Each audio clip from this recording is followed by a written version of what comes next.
welcome back to my channel. Jadi dari dulu itu banyak banget yang tanya sama aku gimana sih caranya aku edit video. Mulai dari aplikasi apa yang dipakai, filternya, dan lain sebagainya. Maka dari itu, aku kepengen jawab semua pertanyaan kalian lewat video hari ini, yaitu How I Edit My Video. Kalau gitu, semoga kalian suka sama videonya. And without further ado, let's get started. Jadi pertama, untuk kamera atau alat syutingnya sendiri, itu aku pakai HP. Ini aku pakainya Samsung Galaxy Note 10. Sebenarnya aku juga pernah bikin video yang lebih mendetail tentang gimana caranya aku syuting. Jadi nanti bakal aku taruh linknya di description box, siapa tahu kalian kepengen nonton ya. Kalau untuk editnya sendiri, itu aslinya aku juga pakai HP yang sama, tapi akhir-akhir ini aku ganti pakai iPad Pro M1 2021 yang ukuran 11 inch, karena emang lebih lebar jadi lebih enak untuk editing, tapi untuk aplikasinya sama-sama ada di Android dan juga di iOS. Nah, kalau untuk transfer file atau transfer video dari HP aku yang merupakan Android ke Apple, itu aku pakai aplikasi yang namanya Send Anywhere. Sekarang masuk ke proses editingnya sendiri, jadi ini aku pakai aplikasi yang namanya VLLO, dan ini adalah yang versi fullnya gitu. Jadi pertama-tama kalian cukup buka aja aplikasinya dan pilih semua klip yang kepengen kalian edit. Ini pilih-pilih aja, dan kalau udah bisa banget langsung klik tombol panah yang ada di sebelah kanan. Satu tips dari aku supaya lebih gampang kalau mau ngedit, itu sebisa mungkin semua klip yang kepengen kalian pakai itu dibikin jadi favorit supaya mereka semua ada di satu album yang sama. Nah, kalau untuk proses editnya sendiri, aku itu sering kali mulai dengan lihat semua klipnya dulu, pastikan bahwa mereka itu klip yang benar. Dan setelah itu dilanjutkan dengan potong-potong klipnya, karena pasti terkadang ada durasi klip yang terlalu panjang atau terlalu pendek gitu. Nah, kalau yang terlalu pendek, itu kadang aku potong dan aku freeze frame, atau mungkin aku bakal syuting ulang kalau seandainya emang bisa diulang. Sedangkan kalau untuk yang terlalu panjang, maka nanti bakal aku potong-potong, atau kadang aku cepetin gitu. Bagian yang makan waktu terlama waktu editing adalah bagian potong-potong video dan juga waktu nyempetin videonya. Karena kita harus memastikan bahwa flow videonya itu nggak putus. Kalau kita potong terlalu banyak bagian, terkadang videonya tuh bakal terkesan kayak lompat-lompat gitu, dan waktu nontonnya jadi nggak asik atau nggak enak. Kemudian yang gak kalah pentingnya, di sini aku juga bakal tambahin watermark. Karena aku pernah udah kejadian beberapa kali video aku tuh dicuri, diambil orang lain, tanpa kasih kredit sama sekali, mereka re-upload gitu, dan dianggap seakan-akan itu adalah video mereka. Maka dari itu, kasih watermark tuh penting banget. Bahkan kadang udah kasih watermark pun orang-orang masih bisa ambil video kita, tapi kalau ada watermarknya, seenggaknya orang lain tuh tahu bahwa ini adalah video milik kita gitu. Dan sekarang itu aku lagi nambahin frame di video aku. Sebenarnya step yang ini tuh optional banget, jadi kadang-kadang aku juga nggak pakai, jadi nggak di semua video itu aku pakai frame.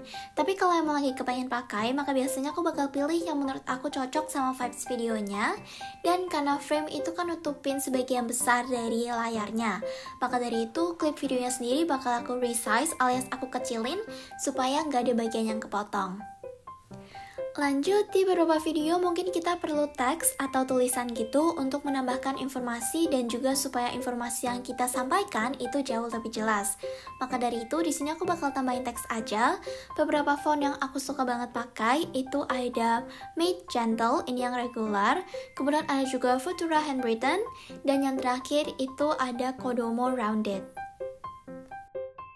Nah, kalau udah selesai nulis teksnya, jangan lupa juga untuk sesuaiin ukurannya supaya nggak terlalu besar dan nggak terlalu kecil, dan tinggal dipindah-pindahin aja sampai kalian merasa bahwa tempat teksnya itu udah pas di situ. Kalau untuk teks, aku juga suka namain animation, jadi untuk masuk dan keluarnya itu aku fade supaya kelihatan lebih halus. Walaupun di step ini aku udah tambahin berbagai macam teks yang menurut aku bakal aku perlukan nantinya, tapi waktu lagi voice over itu sering kali kita baru menemukan bahwa oh ternyata di bagian ini juga perlu teks nih. Maka kalau udah lagi perlu teks kayak gitu bakal kita tambahin aja di akhir-akhir nanti. Walaupun di sini aku kasih lihat cara ngeditnya itu secara step by step, seringkali sebenarnya waktu lagi editing itu prosesnya maju mundur. Jadi mungkin tadi udah tambahin teks, tapi ternyata di akhir perlu tambahin teks lagi. Tadi di depan misalnya kita udah sesuaiin kecepatan dan juga udah potong-potong klip, mungkin aja di akhir ada yang perlu kita potong lagi, ada yang perlu kita lambatin, ada yang perlu kita cepetin, dan lain sebagainya. Dan yang gak kalah pentingnya juga pasti tambahin filter. Karena menurut aku filter ini yang bikin video kalian tuh kelihatan unik dan pastinya kelihatan lebih menarik. Walaupun kalian pakai kamera yang bagus banget sekalipun, kadang-kadang hasil warnanya tuh pasti bakal beda. Karena setiap hari cahaya matahari itu beda-beda, dan walaupun kalian pakai lighting kayak lampu gitu, kadang warnanya suka nggak terlalu keluar. Maka dari itu, kalau aku itu harus banget dikasih filter, dan juga kadang aku atur-atur lagi di bagian brightness-nya, kontrasnya, saturation, dan lain sebagainya. Untuk filter dan adjustment menurut aku itu nggak bisa ada template-nya. Karena pencahayaan di setiap ruangan, di setiap rumah itu pasti beda-beda. Jadi emang masing-masing orang itu harus coba-coba sendiri. Next, di sini aku juga ada tambahin background music supaya videonya itu nggak sepi dan pastinya lebih menarik. Nah, kalau untuk background music sendiri, ini kalian bisa banget cari aja di YouTube, cari no copyright music supaya kalian nggak kena copyright gitu. Nah, dan terakhir, aku bakal voice over alias isi suara di atas video. Step ini itu kadang aku tuker-tuker sama musik, jadi kadang bisa musik duluan, kadang bisa voice over duluan. Dan kalau udah selesai, tinggal di export, setelah itu bisa banget langsung kalian upload aja ke platform apapun yang kalian mau. Nah, di belakang bakal ada hasil dari videonya, jadi tonton sampai akhir ya.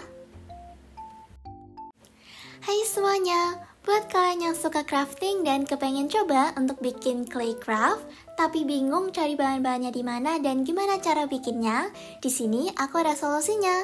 Kalian boleh banget langsung cek aja clay craft kit nomor 1 yaitu Bear Bakery dari SakuraMilk.studio. Di dalamnya udah ada berbagai macam alat dan bahan yang bakal kalian perluin untuk bikin 4 project yang berbeda.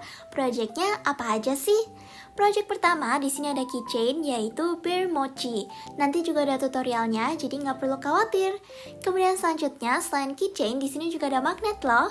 Magnet yang pertama adalah Bear Roll Cake. Lucu banget kan? Kemudian ada juga magnet yang lain yaitu Bear Cookie, kayak gini nih bentukannya. Dan terakhir ada keychain satu lagi yaitu Bear Ice Cream Sandwich. Tunggu apa lagi? Langsung dicek ya. Itu dia untuk video hari ini dan itulah cara aku untuk edit video. Kalau gitu semoga kalian suka sama videonya dan semoga video hari ini bisa membantu ya. Kalau gitu jangan lupa untuk like, comment, dan subscribe. Dan sampai jumpa di video berikutnya. Bye bye.